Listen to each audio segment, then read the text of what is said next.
The doctor looked at me and said, "I need you to give me a few minutes alone with your son." "Why? My son Kyle is only 6. Don't you need me around?" I asked, immediately worried. "Yes, but I need to conduct a private developmental assessment, doctor," Kelly responded coolly. I hesitated. "A what?" "He's never needed one before. It's just standard for his age group. New protocols." I wanted to say no, but she was already opening the door and gesturing me out. I stepped into the hallway because it's not like I could really argue with a doctor. But something still felt off. So I stood right outside the door, listening in to their conversation. Her questions were even more alarming. "Are you happy at home? Has anyone ever laid their hands on you? Do mommy and daddy fight a lot?" I felt my heart race. Was she building a CPS case against me? I tried to think if there was anything that could have been misinterpreted. Kyle had scraped his knee last week at the playground. Was that it? My mind was racing through every possible scenario where someone might think we were bad parents. Dr. Kelly opened the door and smiled at me. "We're all done.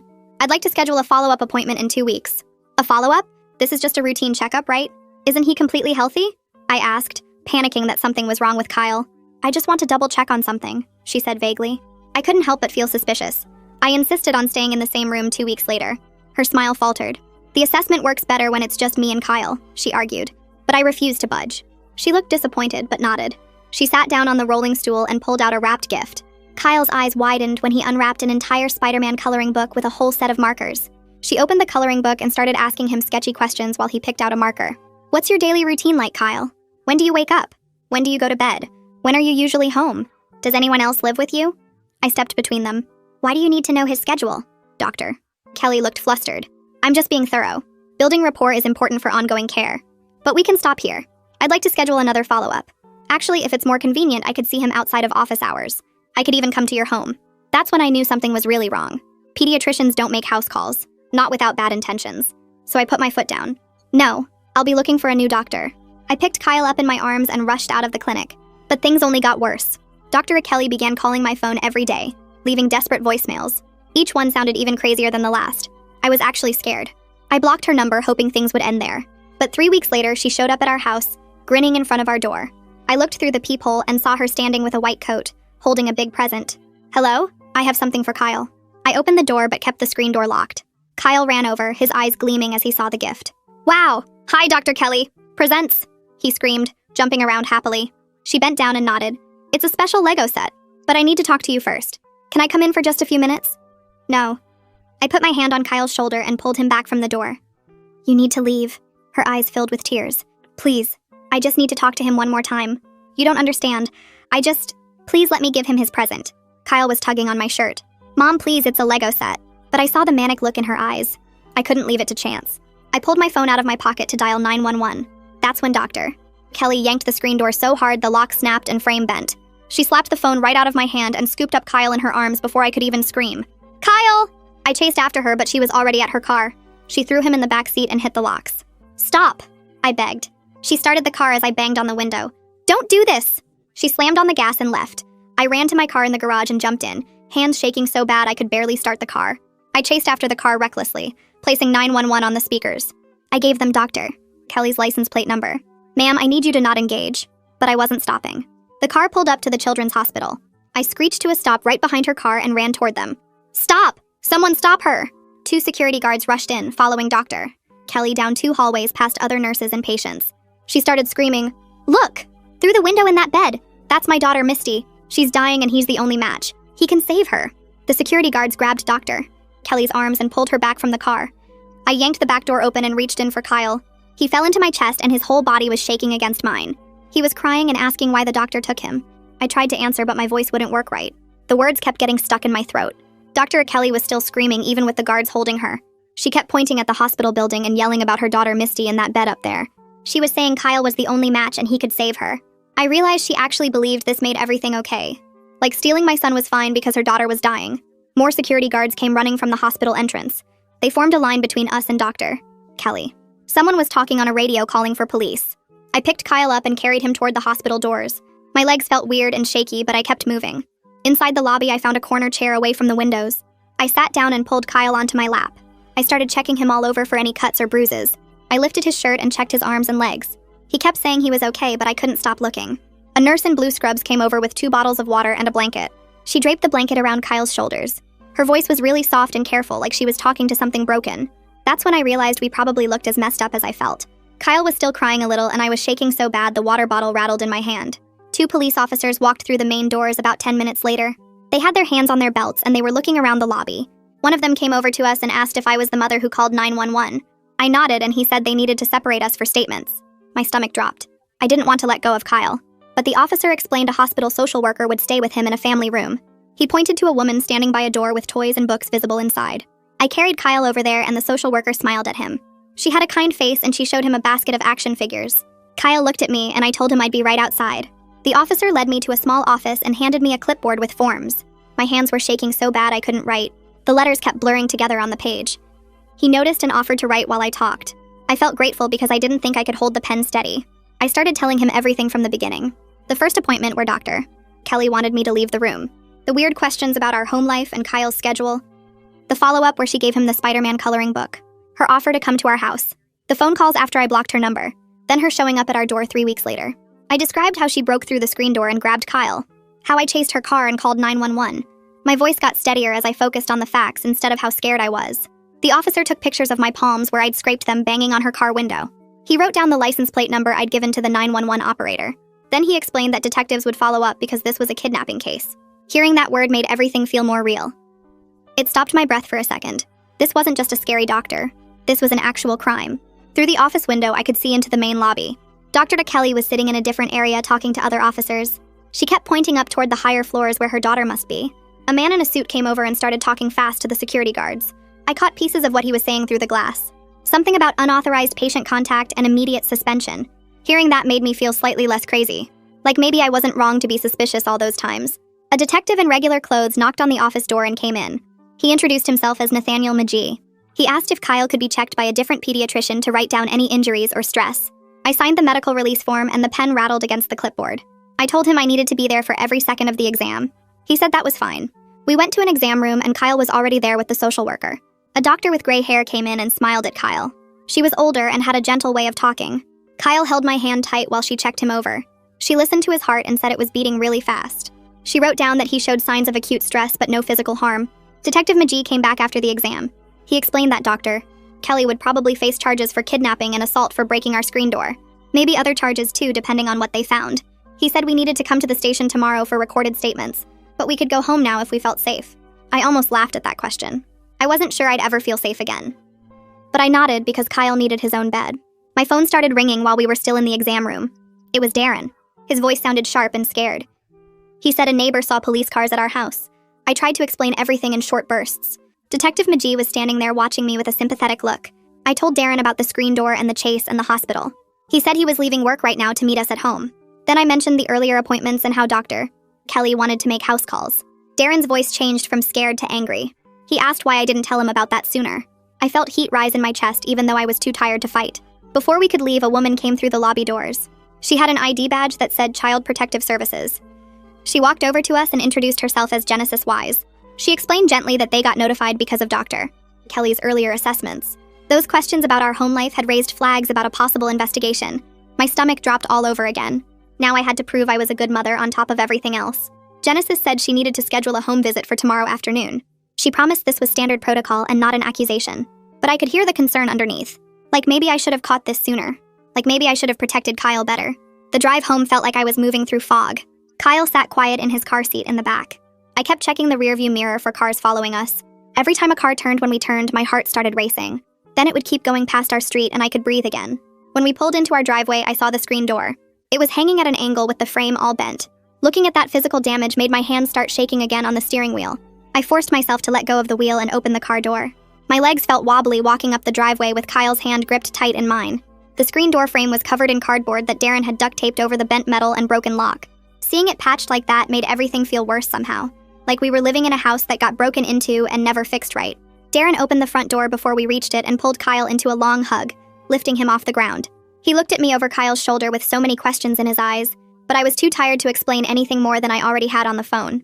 Kyle wiggled free and ran inside to check if his toys were okay, leaving us standing in the doorway. Darren touched my arm and asked if I was all right, but I just shook my head because I didn't know how to answer that. A police car pulled up 20 minutes later, and a uniformed officer got out carrying a camera and evidence bags. He took photos of the broken door frame from different angles, the flash going off over and over. Then he walked around the side of the house and came back with my phone from the bushes where it landed. dropping it into a clear plastic bag and marking it with a yellow tag. He did the same with pieces of the broken lock mechanism, labeling each one. Our house looked like a crime scene by the time he finished. He handed me a case number on a small card and said Detective McGee would follow up tomorrow about our statements. After he left, I stood in the kitchen and stared at the cardboard covering the door, thinking about how Dr. Kelly had been standing right there just hours ago. That night, Kyle woke up screaming at 11:30. I ran to his room and found him sitting up in bed, crying and saying the doctor was taking him again.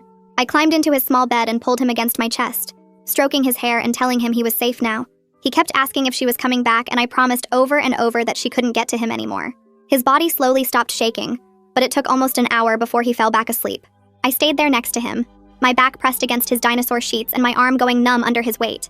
Around 1 a.m, he woke up screaming again, this time about being in the car. I went through the same routine, rocking him and whispering that I wouldn't let anyone take him. By 3, he finally fell into a deeper sleep, but I couldn't close my eyes. Every sound in the house made me tense up, the refrigerator humming, the heating system clicking on, a car driving past outside. I kept my phone clutched in one hand the whole time, thumb hovering over the emergency call button, ready to dial 911 again if I heard anything wrong. My mind kept replaying the moment she grabbed him, over and over like a video I couldn't stop, the way she scooped him up so fast. The sound of the car locks clicking, his face through the window. Detective McGee called at 8 in the morning while I was making coffee. He said he needed us to come to the station that afternoon for recorded statements, probably around 2. Then he told me not to post anything about the case on social media. I hadn't even thought about Facebook or anything like that. But as soon as he said it, I realized other parents from the clinic would probably start asking questions when they heard about police at the hospital. He also mentioned that Children's Hospital had started their own investigation into how Dr. Kelly had access to Kyle and what happened with her employment there. That felt like something, but also like nothing, because it didn't explain why nobody caught this before she actually grabbed my kid. I thanked him and hung up, then just stood there holding the phone and wondering how many other families she might have done this to. Kyle came downstairs in his pajamas asking for cereal. While Kyle ate his Cheerios at the kitchen table, I sat down with a notebook and forced myself to write everything down about those earlier appointments. The first one where she wanted him alone for the developmental assessment. All those questions about whether anyone hurt him at home, whether we fought a lot. At the time, I thought maybe she was building a CPS case, but now I could see she was gathering information, learning our schedule, finding out when Kyle was home and who else lived with us. The second appointment when she brought those Spider-Man markers and asked about his daily routine, what time he woke up, what time he went to bed. She was mapping out his life like she was planning something. And then the offer to make house calls, to see him outside office hours. That wasn't kindness or good patient care. She wanted access to him without me or other medical staff around to see what she was doing. My gut knew something was wrong during those appointments. I felt it in my stomach every time. But I talked myself out of trusting it because she was a doctor, and I was just a worried mom who probably watched too many true crime shows. I should have listened to myself. I should have walked out after that first weird assessment instead of going back. At the police station, Detective McGee walked us through the process for filing an emergency restraining order. The forms asked for specific incidents and dates, so I wrote down everything. The broken screen door with the time it happened, the abduction attempt at the hospital, the house call offer that crossed boundaries, the phone calls after I blocked her. Kyle sat in a bright waiting room down the hall with a victim advocate who had toys and coloring books. I was glad he didn't have to sit there listening to me describe the worst parts again. Detective McGee was patient while I filled out each section, checking that I included enough detail. He explained that the judge would review it quickly, probably by tomorrow, and we'd get a temporary order while waiting for a full hearing. The paperwork felt both important and useless at the same time. Important because it was official protection. Useless because a piece of paper wouldn't actually stop someone who already broke through our door. But I signed everything and handed it back, hoping it would at least create consequences if she tried to contact us again. That afternoon, my phone rang with a number I didn't recognize. A woman named Deborah Stokes introduced herself as someone from the hospital's risk management department. She said Dr. Kelly had been suspended immediately while they investigated what happened. Her voice was professional, but I could hear the concern underneath, like she was worried about the hospital getting sued. She asked careful questions about our appointments. Had I signed any unusual consent forms? Had Dr. Kelly ever asked me to authorize anything out of the ordinary? I told her about the developmental assessment and the house call offer. I heard typing in the background, fast clicking like she was taking detailed notes. She promised that their patient safety committee would review all the protocols around when doctors can see patients alone and how staff access medical records. It felt like they were trying to cover themselves legally, but at least they were taking it seriously. She gave me her direct number and said to call if I remembered anything else that seemed wrong about our interactions with Dr. Kelly. The next day, a doctor named Wu Logan called me through Detective McGee. He said he was a transplant physician and wanted to discuss the medical ethics of what happened, if I was willing. We met at a small office in a medical building that wasn't connected to Children's Hospital. He had gray hair and a calm way of talking that made me feel less defensive. He explained that real bone marrow donation requires extensive informed consent from everyone involved. Genetic counseling, psychological evaluation, Multiple appointments where they make sure the donor and the family understand all the risks. He said even if Kyle had been a match for her daughter, coercing or tricking a family into donation violates every ethical standard in transplant medicine. Any tissue obtained through Dr. Kelly's methods would be completely inadmissible for transplant anyway. The transplant center would never accept it. She couldn't have used whatever she got from Kyle even if her plan had worked. He emphasized that he wasn't defending her actions, just helping me understand that legitimate donation is nothing like what she tried to do. I felt a little better knowing that proper donation involves so much protection for donors, but it also made me realize how far outside normal boundaries she had gone. 3 days after the hospital incident, Detective Magee called with news that made my stomach turn. The crime lab had analyzed those Spider-Man markers Dr. Kelly gave Kyle during the second appointment. They found traces of saliva on the marker tips. He explained that she probably had Kyle test them by putting them in his mouth briefly, which would collect cheek cells for genetic testing. The lab was still analyzing whether she actually got usable DNA, but the intent was obvious. I felt sick remembering how excited Kyle was about those markers, how she turned his trust and happiness into a tool for her plan. She coached my 6-year-old to give her a DNA sample without him or me knowing what was happening. That felt even more violating than the physical grabbing somehow. The grabbing was violent and scary, but at least it was obvious. This was sneaky and manipulative, using his innocence against him. Detective Magee said this would likely add charges related to unauthorized genetic collection and possibly child endangerment depending on what the prosecutor decided. Genesis Wise called later that week and said she had some referrals for child therapists who specialize in medical trauma. She found someone with immediate openings, which felt like a miracle, because I'd heard therapy waitlists could be months long. The therapist's name was Dr. Sarah Chen, and she called me directly to schedule an intake appointment for next week. Her voice was warm, and she explained gently that Kyle might show some regression over the next few weeks. Sleep problems, which we were already seeing, fear of medical settings, maybe some separation anxiety. She said kids are really resilient when they have proper support, and that gave me the first small bit of hope I'd felt since this whole thing started. She asked some basic questions about Kyle's personality and what happened, taking notes.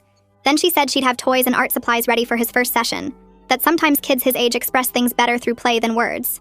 I felt grateful that Genesis had connected us so quickly, instead of making us figure it out alone. By the weekend, word had spread through our neighborhood and Kyle's school. My phone kept buzzing with texts from other parents. Most were supportive, offering to bring meals or help with anything we needed. But mixed in were messages from a local parents' Facebook group that someone had screenshotted and sent me. People were speculating about whether there was abuse in our home that triggered a CPS investigation, whether Dr. Kelly had seen signs of something wrong and we were covering it up. I felt humiliated reading strangers discuss my family like we were suspects instead of victims. Part of me wanted to post a long explanation defending ourselves, setting the record straight. But Detective Magee had specifically warned me not to post anything public about the case, so I just had to sit there and let people gossip, knowing some of them would probably always wonder if maybe we did something wrong. Darren found me reading the Facebook comments and took my phone away, reminding me that anyone who mattered knew the truth. But it still hurt knowing our names were being dragged through rumors we couldn't even respond to. That night, after Kyle finally fell asleep, Darren and I stood in the kitchen speaking in harsh whispers so we wouldn't wake him. He wanted to sue the hospital right away, get money for therapy, and maybe move somewhere safer. I kept saying we needed to focus on the criminal case first, make sure Dr. Kelly actually got punished instead of just handing us a check to keep quiet. His face was red and his hands kept clenching into fists. He said we needed the money now, that his boss was already giving him trouble about missing work, and we couldn't afford all the therapy Kyle was going to need. I felt my own anger rising because it wasn't about the money for me. It was about making sure she couldn't do this to another family. We went back and forth, voices getting louder until we both remembered Kyle sleeping upstairs and forced ourselves quieter. Darren said I was being stubborn and not thinking about our actual needs. I said he was being selfish and only caring about bills instead of justice. Then we were both crying, exhausted and scared, sitting at the kitchen table with our heads in our hands. Neither of us could admit the other might have a point, because we were both so tired and afraid that we couldn't see past our own panic. Eventually, we just went to bed without resolving anything, lying on opposite sides with our backs to each other. The next morning, Genesis Wise showed up for her home visit right at 9 o'clock like she'd scheduled. She walked through every room with a clipboard, checking that we had working smoke detectors and that Kyle's bedroom was clean and safe. She asked Kyle gentle questions about his daily routine while I stood nearby trying not to look nervous. Did he have his own bed? Did he eat regular meals? Did he feel safe here? Kyle answered honestly, showing her his toys and his favorite stuffed animals. She opened cabinets in the kitchen and looked in the fridge, writing notes on her forms. I felt like I was judged for every dirty dish and unmade bed, even though the house was cleaner than it had been in months, because I'd spent all morning preparing. Genesis moved through the bathroom, the living room, even the garage. She checked the broken screen door that still had cardboard taped over it, and made a note about getting it properly fixed. After about an hour, she sat down at the kitchen table with me while Kyle played in the other room. She told me clearly that I wasn't under investigation, that this was just protocol because of Dr. Kelly's questions during those appointments. She said my quick response to the boundary problems actually showed I was a protective parent, not a neglectful one. Her words made something tight in my chest suddenly loosen. I hadn't realized how scared I was that they'd think I was a bad mother until she told me I wasn't. She signed some papers and left copies for my records, promising the case would be officially closed within a week. Walking her to the door, I felt lighter than I had since this whole thing started. That afternoon, I drove to Kyle's school with copies of the restraining order in a folder. The principal met me in her office and listened carefully while I explained what happened. We created a safety plan together. Password-protected pickup so no one could take Kyle without knowing the secret word we'd chosen. A photo of Dr. Kelly for the front office staff with explicit instructions that she was never allowed on the school grounds. Written documentation that no one claiming to be medical personnel could remove Kyle without my direct permission, and a phone call to verify. The principal was supportive and kind, suggesting we also meet with Kyle's teacher to discuss any behavior changes to watch for. She said the school counselor was available if Kyle needed someone to talk to during the day.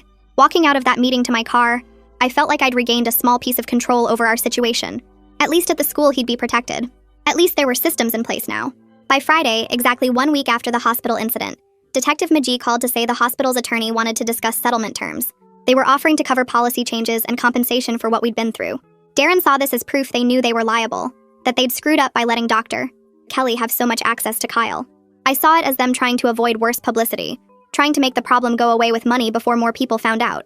But I was too tired to be purely negative about it. We agreed to hear what they were offering once things calmed down a bit, once we weren't in pure survival mode anymore. Detective McGee said he'd set up a meeting for the following week. 2 days later, a certified mail envelope arrived requiring my signature. Inside was a letter from Dr. Kelly's defense attorney, carefully worded and obviously written by a lawyer. It expressed remorse for actions taken under extreme emotional distress. It asked us to consider the impossible position of a mother watching her child die. The language was so calculated, so manipulative, trying to make us feel guilty for not helping. I felt my anger spike reading it, my hands shaking as I held the paper. But underneath the anger was an uncomfortable thread of empathy I didn't want to acknowledge. She was a mother too. Her daughter was dying. That didn't excuse what she did, not even close, but I couldn't completely ignore the desperation behind it. I shoved the letter back in the envelope and put it in a drawer where I wouldn't have to look at it. Detective McGee called again a few days later with an update about the criminal case. The district attorney's office was building charges that would include kidnapping, assault, and multiple HIPAA violations for accessing Kyle's medical records without any legitimate reason. The prosecutor wanted to meet with us before filing formal charges to make sure we understood the process and timeline. Hearing that professionals were taking this seriously, that there would be real consequences, helped me feel less like I was screaming into a void. It felt like the system was actually working for once, like people with power were listening and acting. That evening, I was scrolling through news on my laptop when I saw an article about pediatric transplant shortages and donor registries. It featured a case about a young girl who needed bone marrow, describing her illness and the desperate search for a match. They didn't name Dr. Kelly or connect it to the abduction, but I recognized details from what she'd screamed through the car window at the hospital. My heart ached for a sick child even as I stayed furious at her mother. I kept reading, learning about how rare matches can be, how many kids die waiting. Darren caught me reading and gently closed my laptop. He reminded me that feeling compassion for Misty didn't mean I had to forgive what was done to Kyle. The two things could exist separately. I knew he was right, but it still felt complicated and messy in my head. 2 weeks after everything happened, I was at the grocery store trying to return to normal routines. I was in the cereal aisle comparing prices when a woman approached me. She introduced herself as Misty's aunt, her eyes already red and swollen from crying. She started begging me to at least let Kyle be tested, insisting that Dr. Kelly never meant to hurt anyone, and that Misty was running out of time. I felt trapped between the shelves and her desperation, my voice shaking as I tried to tell her to step back. I reminded her that any further contact violated the restraining order. She kept pleading, reaching toward me, and I backed away until a store manager noticed and intervened. I abandoned my cart right there in the aisle and walked quickly to my car. My hands were trembling so hard I couldn't drive for 10 minutes. I just sat there in the parking lot, gripping the steering wheel and trying to breathe. When I finally calmed down enough, I called Wu Logan from the car. I asked him specific questions about what voluntary testing would actually involve for Kyle if we ever considered it. He explained the cheek swab process, the probability of matching, and what bone marrow donation would mean if a match were confirmed. He emphasized it was generally safe but not without risks, that Kyle would need anesthesia and recovery time. He didn't pressure me either way, just provided information in a calm, professional voice. I appreciated that he treated me like an intelligent person making a difficult decision, not like someone who needed to be convinced. I wasn't seriously considering it, but knowing the facts helped me feel less guilty about my firm no. A few days later, Detective McGee called with information that made everything feel even more wrong. The covert genetic test Dr. Kelly attempted was both inadmissible for medical use and likely contaminated by improper collection methods. Even if it showed a match, any legitimate transplant center would require a fresh test with proper consent and counseling. This means her entire scheme was medically pointless in addition to being criminal. She traumatized my son for absolutely nothing. The markers couldn't have given her usable results anyway. All that fear and violation was for a test that would never have worked. Somehow that made it feel even worse, knowing she'd put us through hell for something that was never going to help her daughter anyway. A few days later, I was at the pharmacy parking lot picking up Kyle's sleep medication when he suddenly froze next to the cart return. His eyes locked on something across the lot and his breathing started coming in short gasps. I followed his gaze and saw a woman in a white lab coat walking into the medical building attached to the pharmacy. She wasn't even looking our direction, but Kyle grabbed my arm so hard his nails dug into my skin. He started hyperventilating and crying, saying the doctor was coming to get him again. I dropped to my knees right there on the asphalt and pulled him close, pressing his face against my shoulder. His whole body shook and I could feel his heart pounding through his thin shirt. I tried the breathing technique the therapist taught us, counting out loud and exaggerating my own breaths so he could match them. 4 counts in, hold for 4, 4 counts out. But he kept gasping and crying, his words coming out broken between sobs about the car and the hospital. Other shoppers walked past giving us concerned looks, but I didn't care. I just kept counting breaths and rubbing circles on his back like the therapist showed me. It took almost 20 minutes before his breathing slowed down and the shaking stopped. When he finally lifted his head, his face was red and blotchy, his eyes exhausted. He leaned against me like all his energy was gone, and I had to carry him back to the car even though he's getting too big for that. I buckled him into his seat and he immediately curled up holding his knees. I sat in the driver's seat with the door open and called the therapist from my cell. Her receptionist said she was fully booked, but when I explained what just happened, she put me on hold.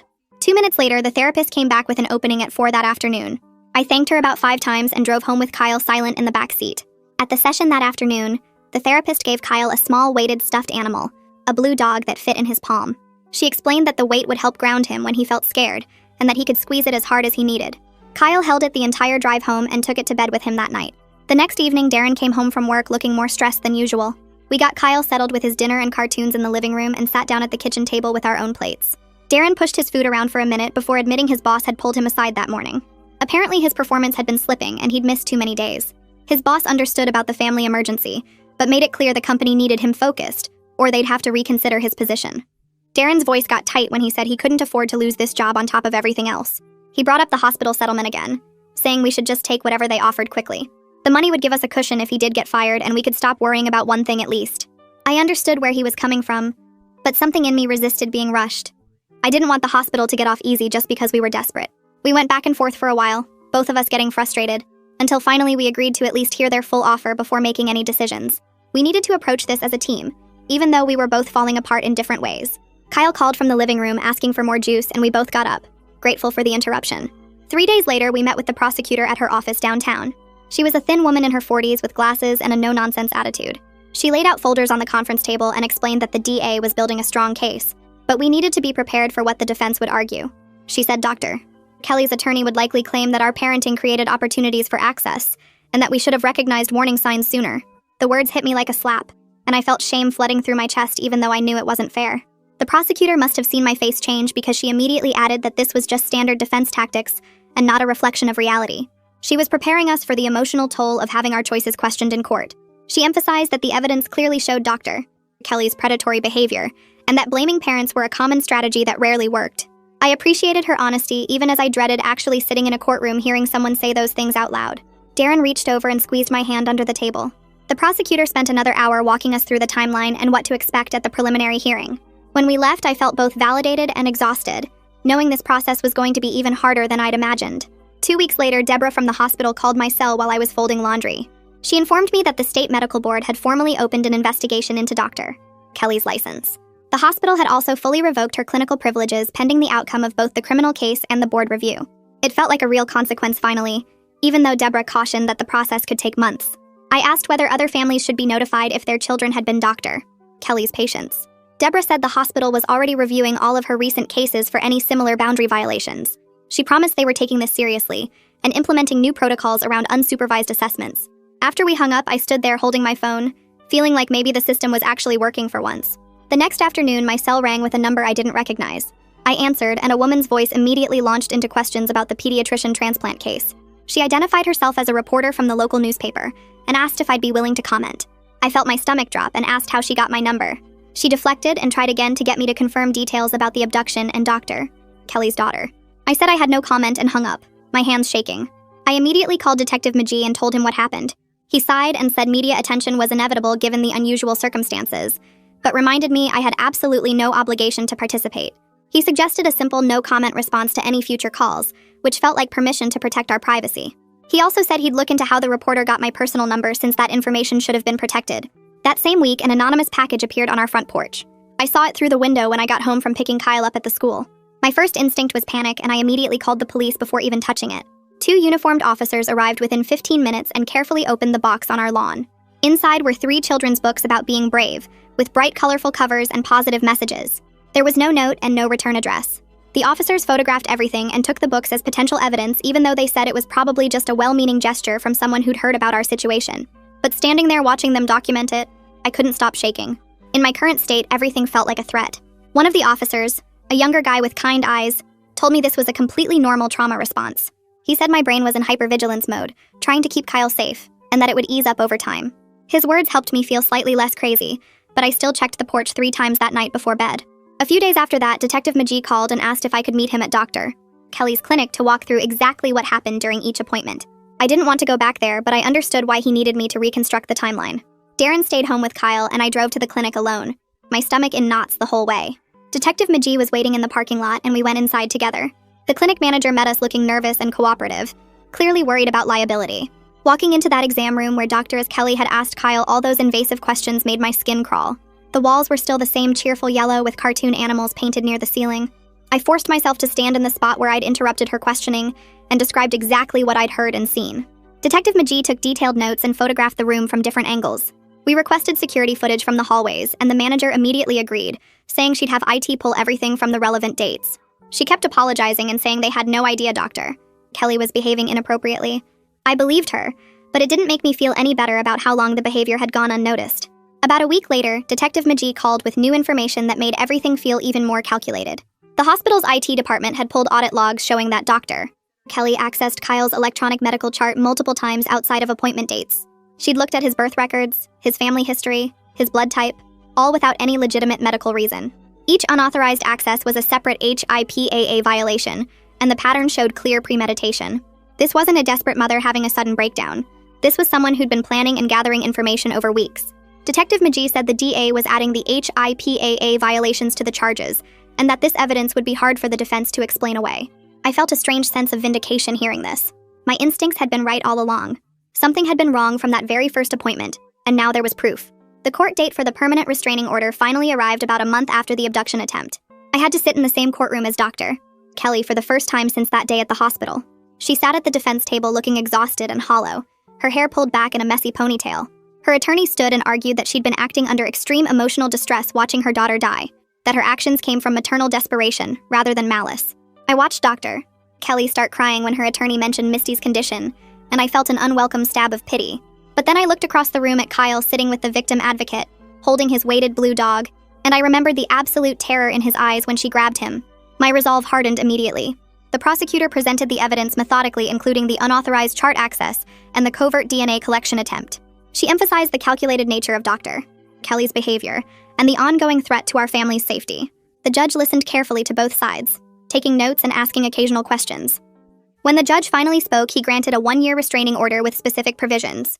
Dr. Kelly could only access medical facilities for her daughter's care, and only under supervision. She had to stay at least 500 feet from our home, Kyle's school, and any location where we had regular appointments. The order wasn't permanent, but it was something concrete. Walking out of the courthouse afterward, I felt both relieved and unsettled. This was just one piece of a much longer process, and I knew we had months of legal proceedings still ahead. Darren put his arm around my shoulders, and we walked to the car together, Kyle between us holding both our hands. I gripped the steering wheel tighter as we drive away from the courthouse, my mind already churning through what comes next instead of celebrating the small victory we just won. 2 days later, I find myself walking through the hospital corridors on a different floor entirely, telling myself I'm just cutting through to reach the parking garage faster. But my feet slow down when I pass the pediatric intensive care unit wing, and I see the name on the door directory. I shouldn't look, but I do anyway. Glancing through the observation window into one of the rooms where a small figure lies surrounded by beeping machines and IV poles. The girl has no hair, and her skin looks pale against the white sheets, and even from this distance I can see how thin her arms are. This is Misty. This is the child doctor Kelly was trying to save when she grabbed my son. My chest tightens with an emotion I don't want to name because it feels like betraying Kyle to feel anything except anger. She's just a kid who didn't ask to be sick and didn't ask her mother to do something terrible. But understanding why Dr. Kelly acted doesn't make what she did okay, and it doesn't erase the fear in Kyle's eyes when she took him. I turn away quickly before anyone notices me standing there, and I walk fast toward the exit, carrying the complicated mess of those feelings with me like a weight I can't put down. When I get home that evening, Darren is waiting in the kitchen with a serious expression that tells me he's been thinking about something all day. He suggests we should consider moving to a neighboring town where Kyle could start over at a different school without everyone knowing him as that kid whose doctor tried to kidnap him. I feel my shoulders tense up immediately because moving feels like running away and letting Dr. Kelly win somehow. I tell him that uprooting Kyle from his friends and everything familiar would just add more trauma on top of what he's already dealing with. Darren argues that a fresh start might be exactly what Kyle needs, and that staying here means constantly running into people who know what happened. We go back and forth until both our voices are raised and we're saying the same points over and over, getting nowhere except more frustrated. Finally, we both run out of steam and sit at the kitchen table in exhausted silence. I suggest we wait and ask Kyle's therapist what would actually be better for him instead of just guessing. Darren agrees to that compromise and we leave it there for now. Neither of us happy, but at least not fighting anymore. 3 days later, Genesis Wise comes by for what she says will be her final home visit. She walks through the house one more time, checking the new lock on the screen door and noting all the safety measures we've put in place. She sits down with us at the dining table and tells us officially that the CPS case is closed because our home is safe and we've done everything right to protect Kyle. She mentions how quickly we responded to the threats and how we got Kyle into therapy right away, and she says those actions show good protective parenting. Before she leaves, she hands me a letter on official letterhead, stating that the investigation found no concerns about our parenting and that the case is closed.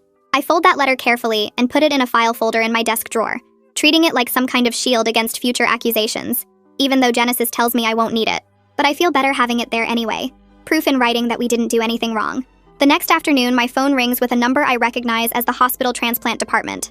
I answer cautiously and hear Wu Logan's voice telling me he has some unexpected news. He explains that a potential bone marrow match for Misty has been found through the National Registry, someone who lives across the country and has no connection to our family at all. The donor is going through additional testing to confirm they're compatible, and if everything checks out, Misty could receive a transplant within a few weeks. I feel this strange rush of relief flood through me, knowing for certain now that Kyle is completely out of the picture, and that Misty might actually get help from someone who chose to donate properly. I thank Wu for letting me know, and after we hang up, I sit there for a minute feeling like maybe this whole nightmare could have an ending where everyone gets something they need. 2 days later, an email arrives from Dr. Kelly's defense attorney with a formal proposal for something called a restorative mediation session. The attorney writes that Dr. Kelly wants a chance to make a direct statement to us explaining her actions and taking accountability as part of her rehabilitation process. I read the email 3 times trying to figure out if this is genuine remorse or just a legal strategy to make her look better in court. I mention it to my therapist at my next appointment, and she suggests that mediation could provide closure if I go in with very clear boundaries about what I will and won't accept. But when I bring it up to Darren that night, he's immediately against it, calling it manipulation and saying, Dr. Kelly doesn't deserve any more of our time or attention. We agree to think about it separately before making any decision, because we're both too raw to discuss it calmly right now. The following week, I'm sitting in the waiting room during Kyle's therapy session when he comes out early looking confused. The therapist asks if she can speak with me privately and brings me into her office while Kyle goes back to the play area. She tells me that Kyle mentioned something concerning during their session about the Spider-Man markers Dr. Kelly gave him at that second appointment. Apparently, Kyle said the markers tasted like medicine when he tried them. The therapist's whole demeanor changed when she heard that, and she asked Kyle to describe exactly what happened. Kyle explained that Dr. Kelly told him to test if the markers worked by putting the tip in his mouth briefly to see if the color showed up on his tongue. My stomach turns over as I realize what she did, how she coached my 6-year-old son to give her a DNA sample without him even knowing what was happening. The therapist is already typing notes into her computer, and she tells me she's required to share this information with Detective Magee because it's potential evidence of additional manipulation and coercion. I feel sick driving home because every time I think I understand the full scope of what Dr. Kelly did, another layer gets revealed that makes it worse. Detective Magee calls me the next morning to confirm he received the therapist's report and that he's passing it along to the district attorney's office. He explains that this new detail about coaching Kyle to provide DNA makes the case even stronger and shows more premeditation than they originally thought. A week later, Detective Magee calls again with an update that the DA has filed formal charges including kidnapping, assault, unauthorized genetic collection, and multiple HIPAA violations for accessing Kyle's medical records without legitimate reason. He mentions that Dr. Kelly's attorney had been pushing hard for a plea deal with reduced charges, but these new details about the markers have made the DA less willing to negotiate leniently. The case is now on track for a preliminary hearing where they'll present evidence to a judge. Detective Magee warns me that we'll likely need to testify at some point and that the process could take several more months. I feel both vindicated that the system is taking this seriously and exhausted at the thought of more court dates and reliving everything again. That same afternoon, the prosecutor calls and asks if I'd be willing to prepare a victim impact statement to be read at sentencing if there's a conviction or if Dr. Kelly takes a plea deal. She explains that the statement should describe in my own words how the crime affected our family. I agree to write it, and that night after Kyle goes to bed, I sit at my laptop and start typing. I write about how Kyle used to love going to the doctor, and now he panics in parking lots when he sees white coats. I write about the broken screen door and how it made our home feel violated.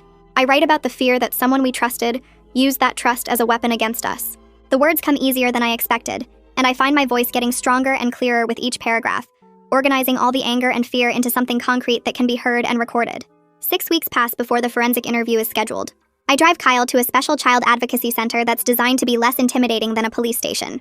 A trained interviewer explains to both of us that she'll be asking Kyle questions about what happened, and that the session will be recorded for potential use in court.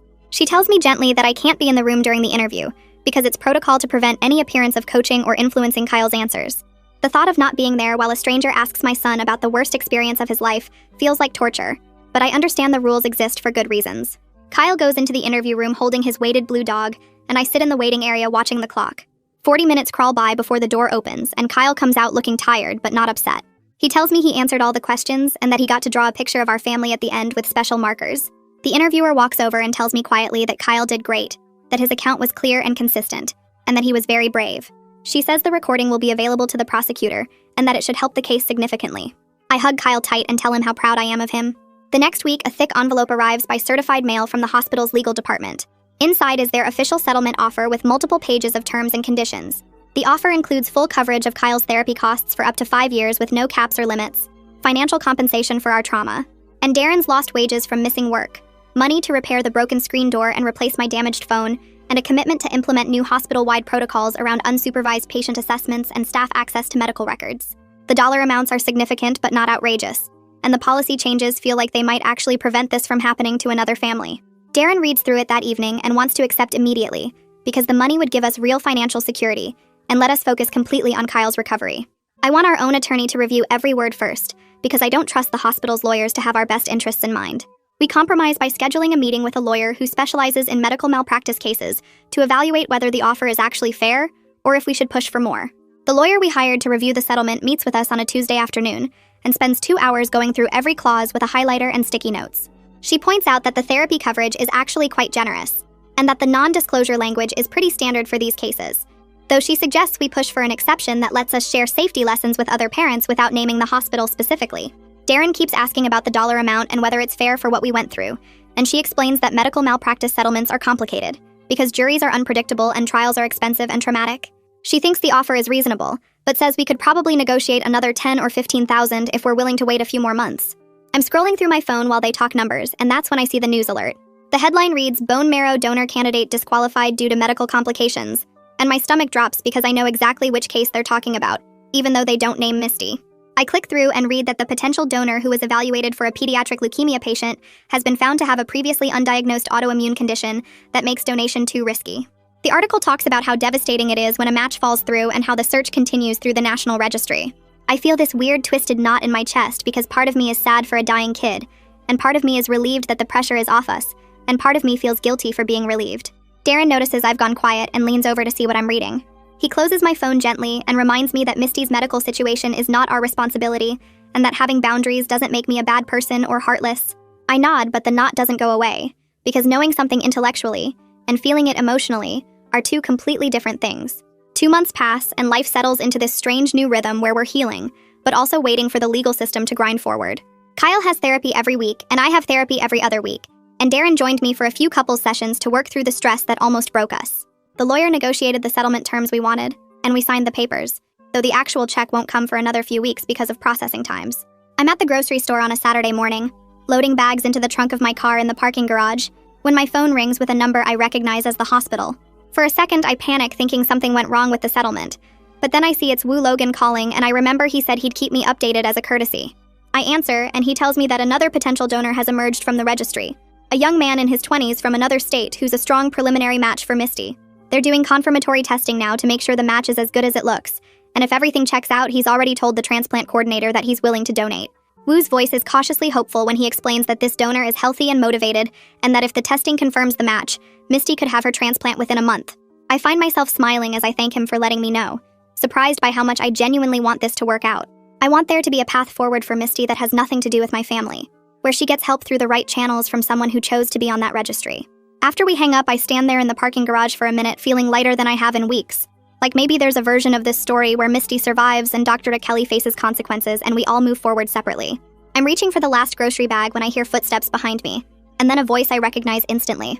Dr. Kelly steps out from between two parked cars, her face desperate and thin, and I freeze with my hand still on the shopping cart. She's violating the restraining order just by being here, but before I can say anything, she starts talking fast about the new potential donor, and how she's sorry, and how she just needed me to know that Misty might be okay. Her words tumble over each other in this manic rush, and I can see she's been crying, her eyes red and her hands shaking. I force myself to stay calm even though my heart is pounding, remembering what the therapist taught me about not engaging with people who cross boundaries. I tell her firmly that I'm glad about the donor, but that she needs to leave immediately because she's breaking the law by being here. She takes a step closer and I pull my phone out of my pocket, holding it up so she can see I'm serious. She starts crying harder and puts her hands up like she's surrendering, backing away toward the parking garage exit while apologizing over and over. I dial 911 and give them my location and a description of her car, watching as she gets in a gray sedan and drives away. The operator stays on the line with me until a police car arrives about 10 minutes later, and I'm shaking by then, but I'm also weirdly proud of myself for staying composed and calling for help, instead of yelling or engaging. The police take my statement right there in the parking garage and radio in Dr. Kelly's license plate number and vehicle description. Within an hour, Detective Magee calls me to say they located and detained her at her apartment based on my information. He explains that the DA is filing an emergency motion to revoke her bail, or at least impose much stricter conditions because she violated the restraining order in a pretty clear way. I have to go down to the station that afternoon to give a formal statement, and I describe the parking garage encounter in as much detail as I can remember. I emphasize that she didn't threaten me directly or try to touch me, but that her presence felt threatening given everything that happened before. My hands are shaking while I sign the statement form, and Detective Magee notices, offering me water and telling me I did exactly the right thing by calling immediately. He says the violation is serious because it shows she's not respecting the court's orders and that the judge will probably come down hard on this. I leave the station feeling drained but also strangely empowered, like I proved to myself that I can handle scary situations without falling apart. The emergency hearing happens the next day, and I have to testify about the parking garage encounter. The judge listens to my description, and then to Dr. Kelly's lawyer trying to explain that she only wanted to share good news and meant no harm. The judge cuts him off and says that intent doesn't matter when someone violates a restraining order and that Dr. Kelly has shown she can't be trusted to stay away from my family. He modifies the restraining order to include GPS monitoring through an ankle bracelet and home confinement, except for medical appointments related to Misty's care, which have to be approved in advance and supervised. The hospital board representative stands up and announces that they're also moving to formally revoke Dr. Kelly's medical license, pending the outcome of the criminal case, which means she can't practice medicine anymore, even if the criminal charges somehow got dropped. Walking out of that courthouse, I feel like the system is finally taking the threat seriously and putting real barriers between her desperation and my family's safety. Darren meets me in the parking lot and hugs me for a long time, and I realize I'm not scared anymore, just tired and ready for all of this to be over. 3 months after the abduction, Kyle is showing real progress that I can actually see and measure. He's sleeping through most nights without nightmares, maybe waking up scared once a week instead of every single night. His panic episodes are less frequent and less intense, and when they do happen, he can usually use the coping tools his therapist taught him, instead of just melting down. He started talking about the scary doctor in past tense, saying things like, when that happened, instead of, what if it happens again? He still gets nervous around medical settings, and sometimes freezes up when he sees someone in a white coat, but he can usually work through it with breathing exercises and his weighted stuffed animal. His therapist tells me this is excellent progress for the timeline, and that kids' brains are remarkably good at healing when they feel safe and supported. She reminds me that he might always have some sensitivity around medical situations, but that doesn't mean he's permanently damaged. Watching him laugh with his friends at a playdate, I let myself believe her.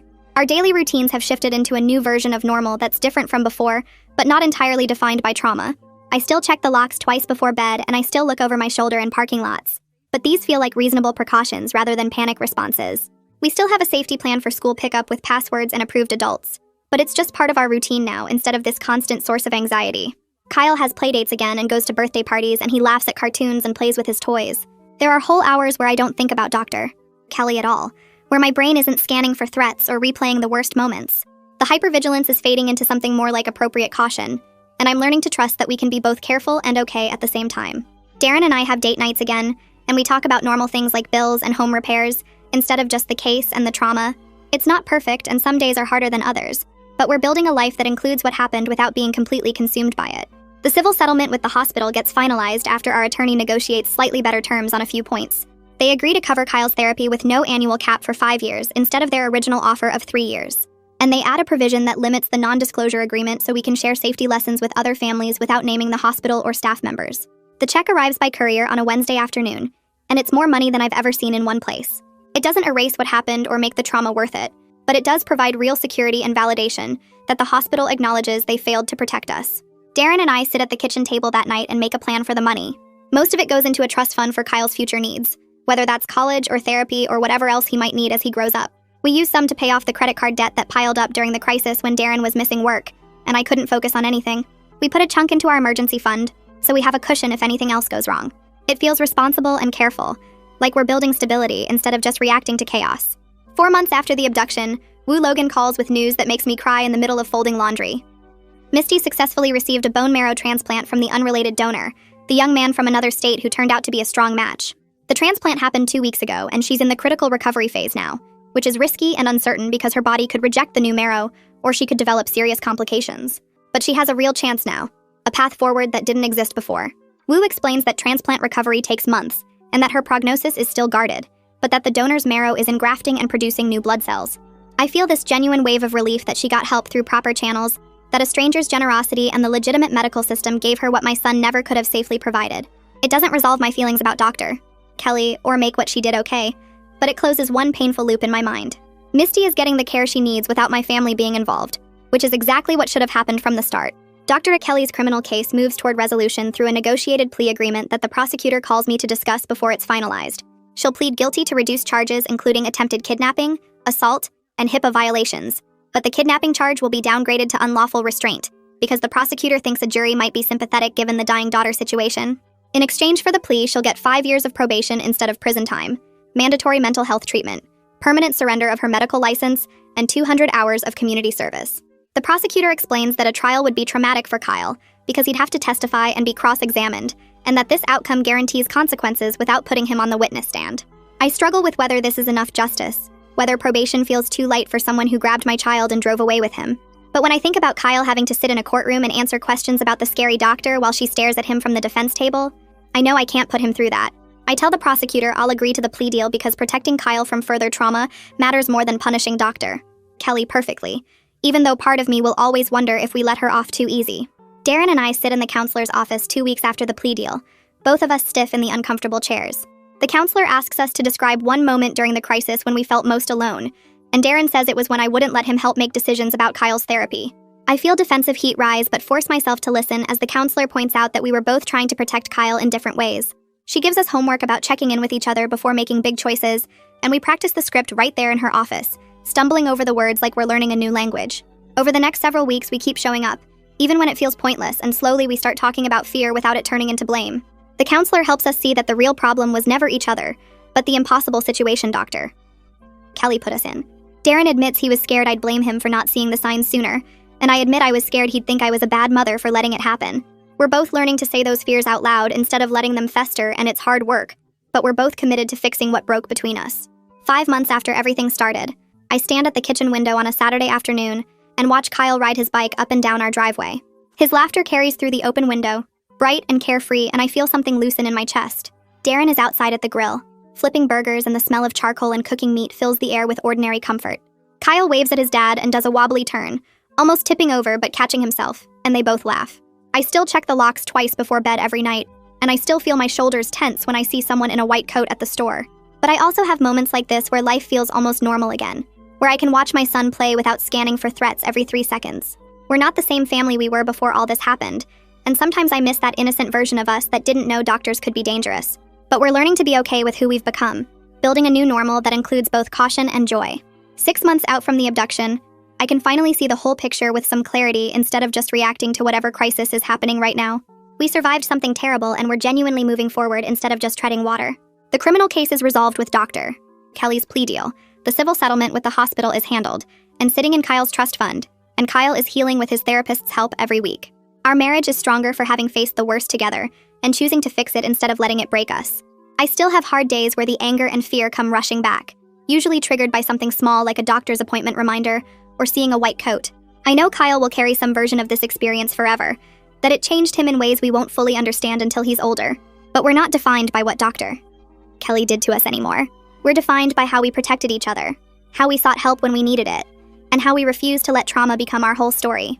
The locks are secure, the routines are solid, and we're building a future where safety and healing exist together with genuine hope.